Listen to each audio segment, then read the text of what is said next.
This is Revolution at Sea with John Curtis Perry, Episode 22, The USA, Rising Power.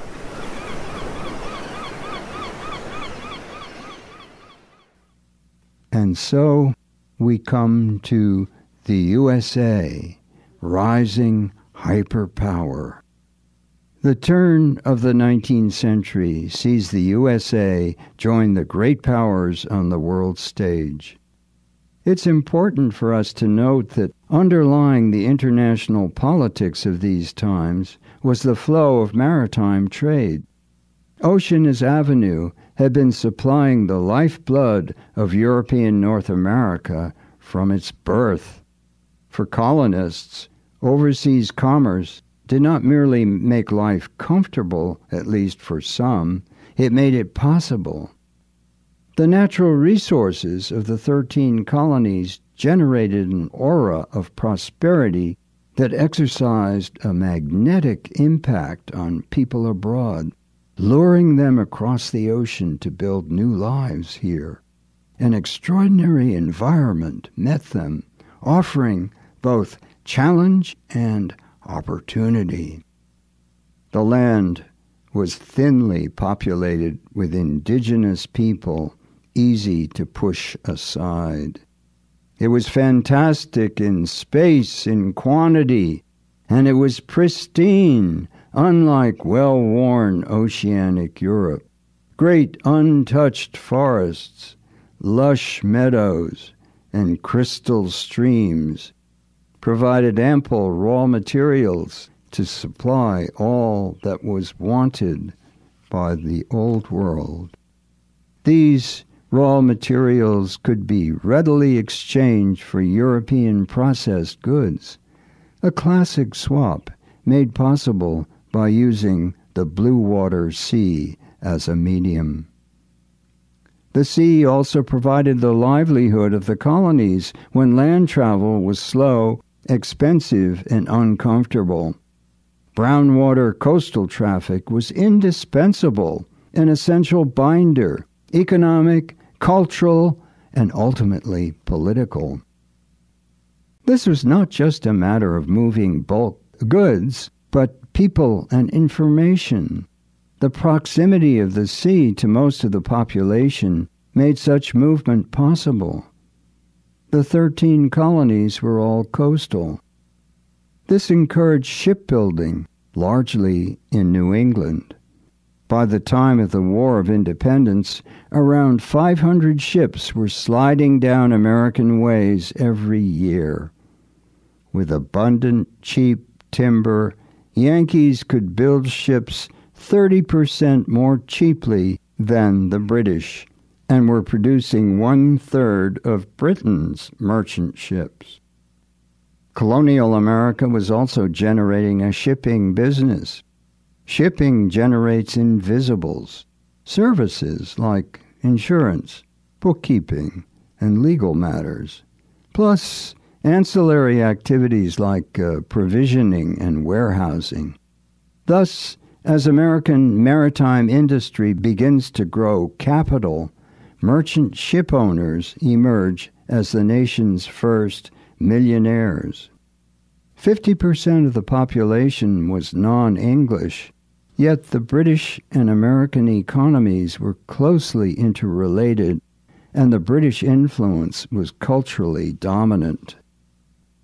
As the world's primary oceanic city in the 18th century, London, a major shipbuilder, handled 2/3 of Britain's foreign trade. For the world market, it could also provide navigational instruments of all sorts, the sophisticated as well as the prosaic, essential hardware such as anchors, chain, canvas.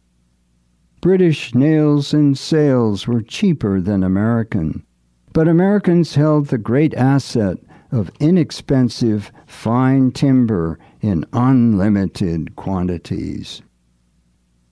From 1790 to 1807, American trade boomed, generating capital for other enterprises. and maritime trade was the single most prosperous part of the economy.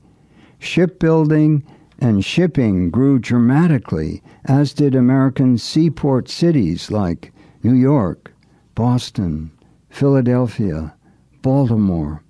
These were increasingly cosmopolitan places where seamen from all over the world walked the streets, chatted up the girls, and caroused in the bars and brothels. The American mariner shared his experiences with the locals, bringing to fellow Americans a global geographical perspective. The sailor enjoyed a wider world, tough as it was, than the man bent over his hoe tilling his fields, or sitting on a stool in the barn milking his cows. In 40 years, Americans fought 4 wars, 2 against Britain, 1 undeclared against France, 1 against the Barbary states of North Africa. All were fought over oceanic issues, based upon American dependence on overseas trade. The disruption of war causes capital to flow to other uses.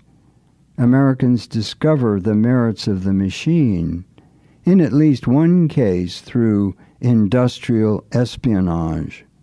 Francis Lowell of Boston spent 2 years in Britain intensively studying textile machinery surreptitiously before bringing the designs home to recreate here.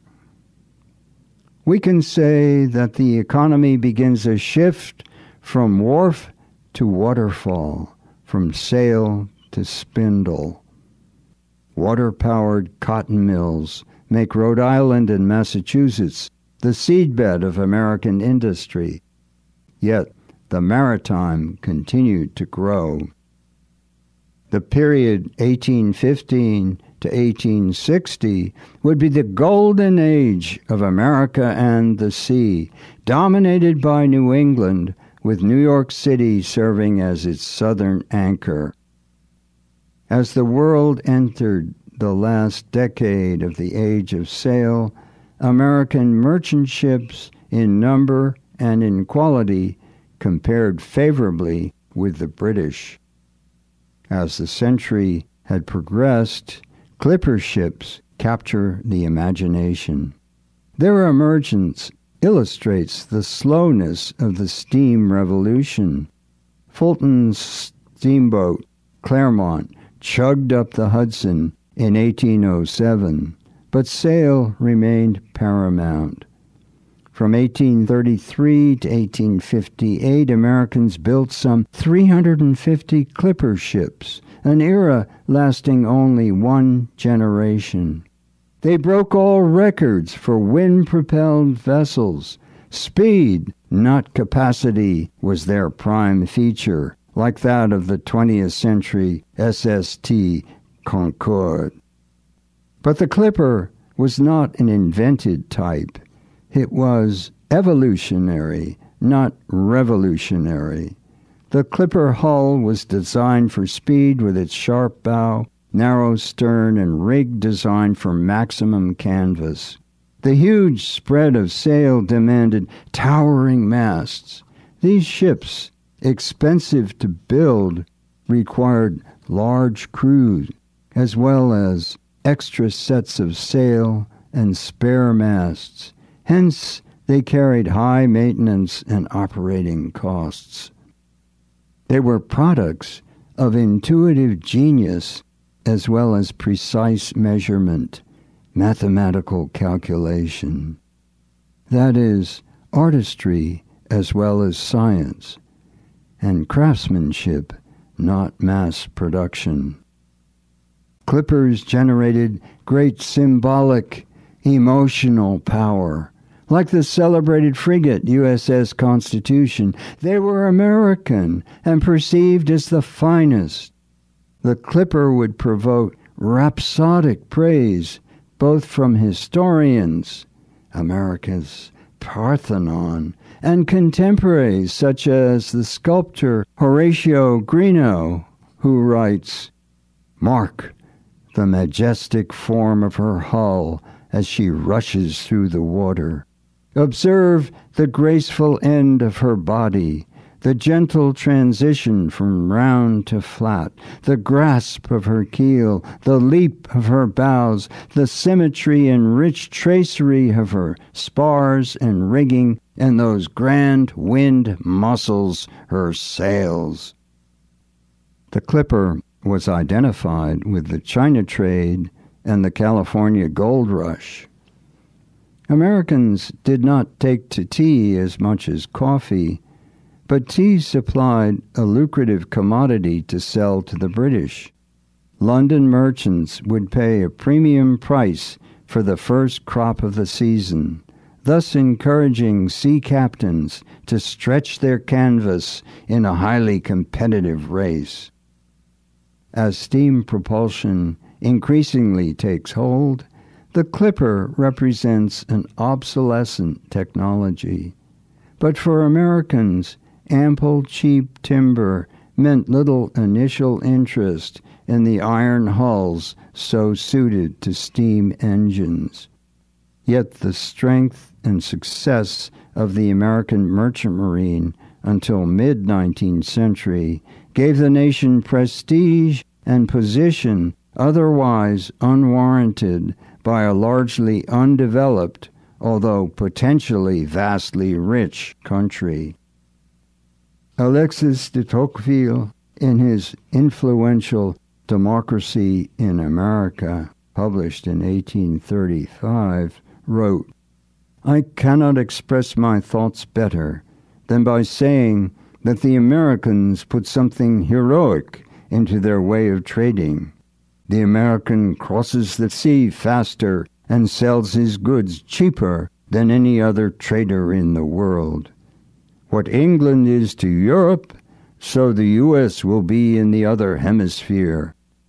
They are born to rule the seas as the Romans were to conquer the world."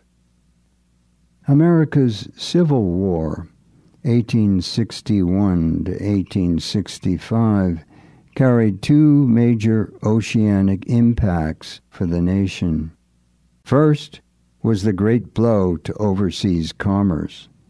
The merchant marine, seeking the shield of neutrality, fled from the flag. It would never regain its global status. Second was the war's impetus to technological change. It forced the Navy to switch from sail to steam and from wood to iron more rapidly than would otherwise have probably been the case. The Confederates were pioneers of necessity. Their economy was agricultural, and their limited industrial resources made them innovative. The most celebrated iron ships appeared at Hampton Roads in 1862, when the Monitor, an iron ship, fought the Confederate Merrimac, wooden with an iron skin, renamed the CSS Virginia. This was not only a combat between two iron ships, but also, as Bernard Brodie points out, the first battle in world history between steam-powered iron warships. Other wartime innovations were the revolving gun turret, ram, and crude submersibles. Stationary mines called torpedoes proved to be the single most effective weapon. The Union held huge advantages: population, resources, industry, finance, the merchant marine, and the Navy. Their naval focus was primarily coastal operations, not blue water, using warships to shut down the economy of the South by means of blockade. This departed from the traditional American insistence on freedom of the seas. The war made the British greatly unhappy. They wanted to trade with both the North and the South. Economic interests made many Britons pro-South, especially the cotton manufacturers. This roused fierce Northern resentment, reviving a not always latent, intense dislike of Britain that many felt throughout the 19th century. General Winfield Scott, the aged, gouty hero of the Mexican War a generation earlier, was respected for his experience, but known for his pomposity. His nickname, Old Fuss and Feathers, tells us something. He was too old and too ill to participate in the war, but he conceived the Union strategy, the Anaconda Plan, to squeeze and strangle the South by cutting off its access to the world ocean. The Confederates resorted to commerce raiding and blockade running, their objective being to bring out cotton and bring in munitions and medicines. But it was never enough. One example was a diminished supply of quinine that caused a flare-up of malaria. The blockade overall weakens the South and helps the North win the war. But Confederate raiders destroy more than 250 Federal ships, and that success would inspire students of warfare to replicate it. For example, the Germans in World War I. And for every single Federal vessel taken by commerce raiders, 8 others were indirectly lost by transferred registry, avoiding the high insurance costs of a belligerent, both on the vessel and its cargo. This was a major step in killing the U.S. Merchant Marine, in the 1850s, the world's second largest.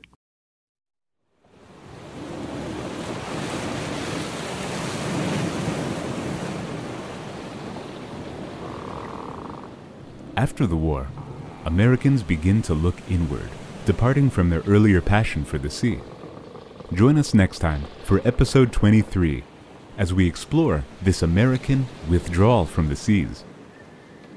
Revolution at Sea is written and spoken by John Curtis Perry, with additional voicing by Jamie Rosenberg. Recording by 1623 Studios in Gloucester, Massachusetts. Production and distribution by Albert Bouichade Foray. Goodbye until next time.